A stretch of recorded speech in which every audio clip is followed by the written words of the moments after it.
সারা সপ্তাহের অনেক কাজ পড়ে থাকে রেস্টের দিনে করব বলে, তাই যতই ভাবি ছুটির দিনে একটু সময় নিয়ে রান্না করব, আসলে তা হয়ে ওঠে না।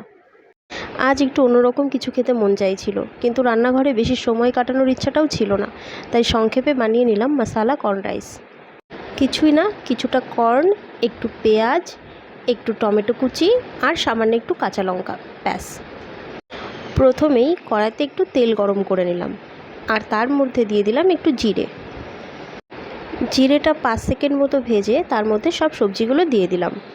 তার মধ্যে একে একে দিয়ে দিলাম লবণ, হলুদ, একটু জিরে গুঁড়ো আর একটু ধনে গুঁড়ো। ভুট্টাটা খুবই নরম ছিল, তাই আগে থেকে সেদ্ধ করার দরকার পড়েনি। 1-2 মিনিট ভেজে নিয়ে আমি তার মধ্যে একটু তেঁতুল অ্যাড করেছিলাম, যেটা টোটালি অপশনাল। এর মধ্যে ধুয়ে রাখা চালটা দিয়ে পরিমাণ মতো জল দিয়ে দিয়েছিলাম। তারপর একটু নাড়াচাড়া করে আমি ঢাকা দিয়ে দিয়েছিলাম। অন্যদিকে একটা বাটিতে জল গরম করে তাতে একটা ডিম সেদ্ধ বসিয়ে দিয়েছিলাম। তারপর ঢাকাটা খুলে একটু কসুরি মেথি অ্যাড করেছিলাম।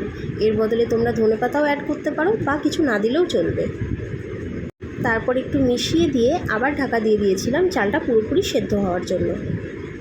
চালটা পুরোপুরি সেদ্ধ হয়ে গেছে, এদিকে জলটাও পুরো শুকিয়ে গেছে। গরম গরম মশালা কর্ন রাইস, সাথে একটা ডিম সেদ্ধ আর স্যালাড হিসেবে টমেটো।